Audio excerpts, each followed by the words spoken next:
Suite au succès de Rayman, Michel Ancel travailla sur une suite qui devait au départ être un jeu de plateforme en 2D similaire au premier mais plus accessible, avec plus d'énigmes et de nouveaux pouvoirs comme l'utilisation des points comme une plateforme ou le point multidirectionnel, ainsi qu'une mécanique de jeu permettant de se déplacer sur deux plans. Quant au scénario, il est un peu similaire à la version finale. Des robots venus de l'espace ont envahi la croisée des rêves qu'ils comptent transformer en boules de métal. Mais alors que le jeu était dans un état avancé, les développeurs, en voyant l'aperçu de Crash Bandicoot à l'E3 1996, se sont rendus compte des possibilités de gameplay offertes par la 3D et ont décidé de faire un jeu en plateforme 3D qui fut développé en parallèle avec Sonic Trouble, le développement de ce dernier permettant aux développeurs de se familiariser avec la 3D. Rayman 2 The Great Escape, développé par Ubisoft Montpellier, sort en 1999 sur PC et Nintendo 64. L'année suivante sortit un portage plus joli avec des mini-jeux sur Dreamcast par Ubisoft Paris et un portage Eco Plus sur PlayStation par Ubisoft Shanghai. Des portages sont sortis par la suite sur DS, 3DS, iOS, PlayStation 3, PSP et PS Vita. Il y eut aussi un remake sur PS2 plus abouti avec pas mal de contenu en plus tel qu'un hub, quelques pouvoirs en plus, des boss en plus et j'en passe. Une version Game Boy Color en 2D très différente des autres versions et on pourrait considérer la version Game Boy Advance de Rayman 3 un peu comme une version GBA de Rayman 2, vu tout ce qui est repris de ce dernier. Mais je vais me baser sur la version PC pour ce test. C'est parti pour Rayman 2.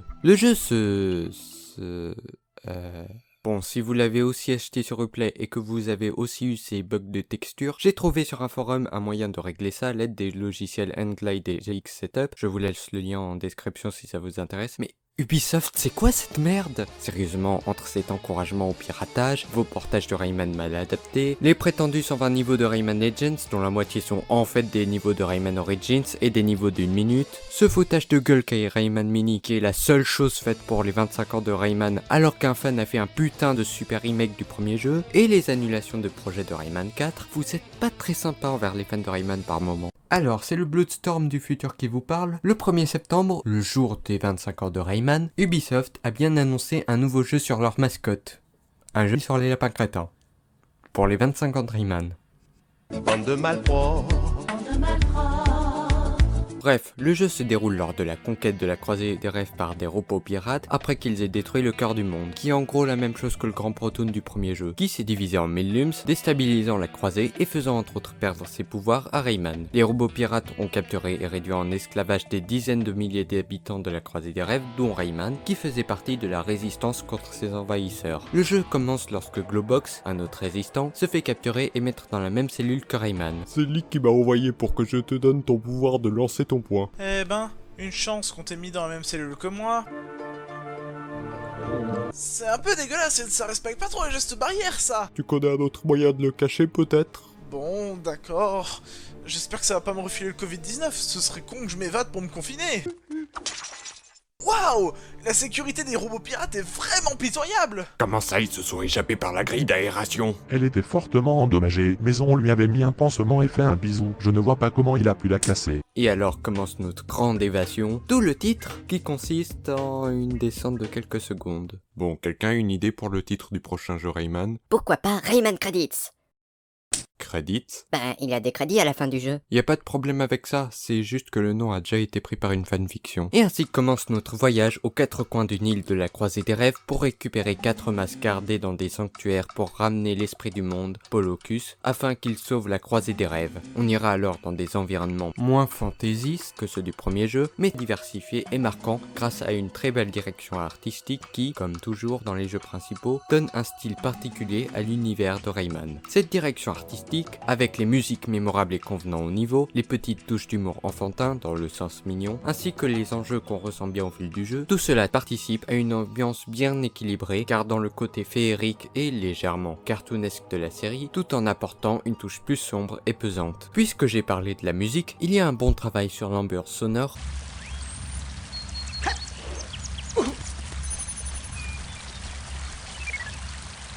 et j'aime bien le Raymanien parlé par les personnages dans les versions originales, ajoutant un petit peu au charme de ce jeu.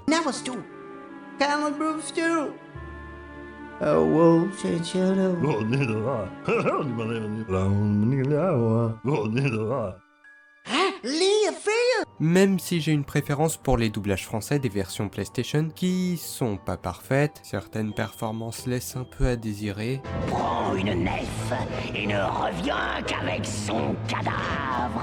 Ça vaut pas Rayman 3 par exemple, mais elles sont sympas, surtout la version PlayStation 2 où, à quelques exceptions, les comédiens de doublage ont une meilleure performance et on a ajouté quelques effets sympas à certains personnages. Il ne doit pas mettre la main sur les 4 masques. Et puis on retrouve de grands noms dans ces doublages. Nous pouvons dès à présent t'ouvrir la voie des portes. De rien, petit gars.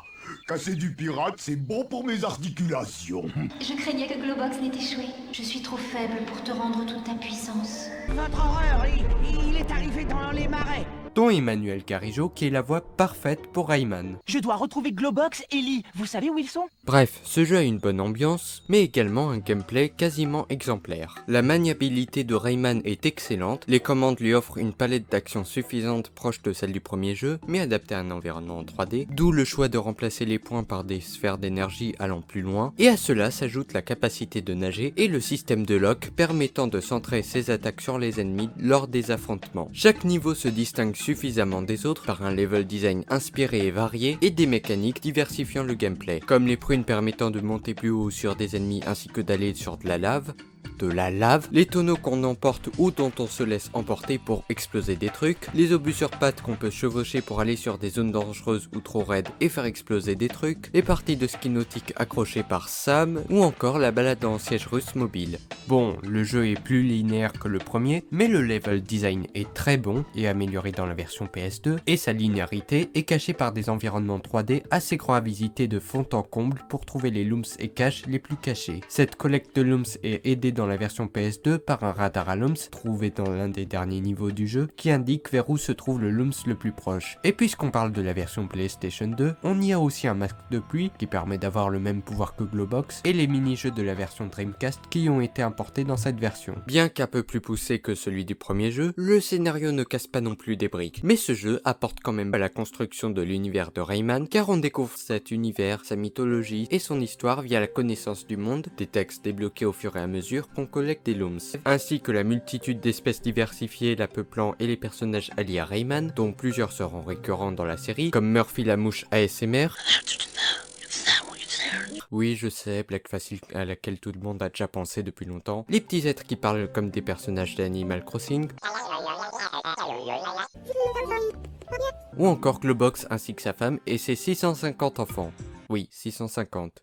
Mais c'est dommage qu'on ne croise pas très souvent les personnages alliés de Rayman car, malgré leur design, le peu de caractère qu'on voit d'eux sympathique et l'attachement qu'on ressent entre Rayman et eux, ils partent trop vite pour qu'on soit un peu attaché à eux. J'aurais surtout bien aimé qu'on soit plus souvent accompagné par les membres de la résistance, comme avec Globox pendant une partie de la canopée ou Carmen dans la baie des baleines, ou encore revoir Sam et passer plus de temps avec ce pauvre serpent à faire des parties de ski nautique avant qu'il ne soit tué par un maudit chasseur. D'ailleurs, c'est ce que la version PS2 aura apporté de mieux, grâce à un hub semi-open world reliant les niveaux, non seulement la cohésion de cet univers est renforcée et on passe de manière plus fluide d'un niveau à l'autre, Ouais, plus fluide, avec un temps de chargement entre chaque section de niveau ou de hub, et même avant ou après les cinématiques, même celle inutile de 3 secondes.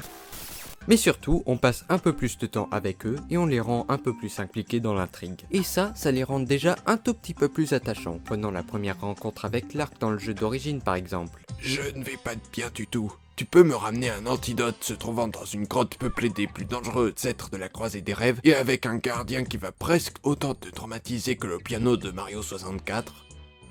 PTDR, t'es qui? Alors que dans le remake, on a coopéré avec lui avant, donc à ce moment, on est un petit peu plus impliqué émotionnellement. Oh non, Clark!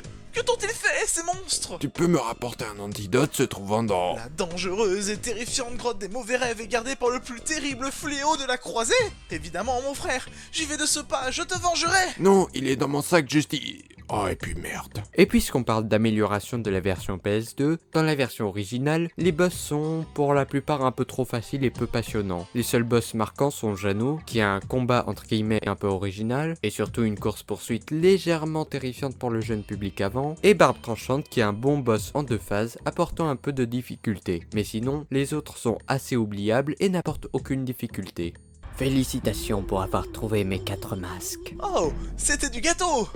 Mais vraiment, les gardiens se plaçaient sagement sous les stalactites pour que je les tue avec, et un bébé avait trouvé le 4ème masque. Faudrait vraiment revoir la sécurité de la croisée. Bon, maintenant que vous êtes de retour, vous allez nous aider? Hélas, je ne peux détruire que les troupes au sol. Je suis impuissant dans l'air. Il te faudra libérer par toi-même les détenus du vaisseau prison et arrêter Barbe Tranchante. Sérieux? Vous pouvez créer n'importe quoi en rêvant et vous avez le mal de l'air? La version PS2, elle, garde ses boss, mais ajoute 3 boss meilleurs, car ils apportent un peu de challenge et demandent déjà plus de stratégie pour en venir à bout que de faire tomber un stalactite sur leur tête. Mais bon, les boss ne sont pas les seuls éléments plus faciles que le premier jeu. Le jeu en général est bien plus accessible que son prédécesseur et les robots pirates ne sont pas vraiment durs à cuire, mais le jeu garde quand même un peu de challenge bien équilibré et une bonne courbe de difficulté dans la plateforme. Bref, Rayman 2 est un très bon jeu de plateforme et une excellente transition de la 2D à la 3D, ainsi qu'un de mes jeux vidéo préférés pour son gameplay et son ambiance. Même si j'ai une très légère préférence pour sa suite, mais ça ce sera pour une autre vidéo.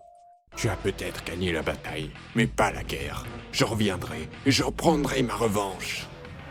Surtout, ne dors plus sans t'attacher les mains, car sinon voilà ce qui... Oh, salut Barbe Tranchante, je t'avais oublié, toi. Comment ça, tu m'as oublié? Je suis la pire menace de la croisée, ton pire ennemi, l'être le plus cruel de tous les temps. Ouais, pire ennemi, un ennemi le temps d'un jeu parmi d'autres plutôt. Même les cauchemars ont été plus longs à battre et sont réapparus souvent, eux. Je suis quand même revenu, hein? Ouais, dans un jeu sur GBA, et un épisode, une série d'animation médiocre où t'étais le larbin ridicule d'un méchant dénué de charisme.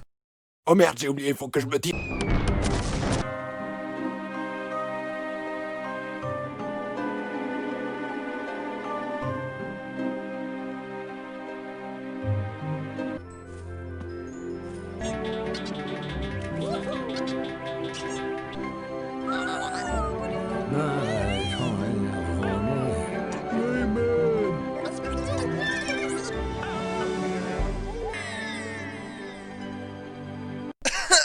À peine les rêves ont été libérés des robots pirates qui sont confinés par un nouvel ennemi, le coronavirus. Qu'est-ce que je t'avais dit, Globox?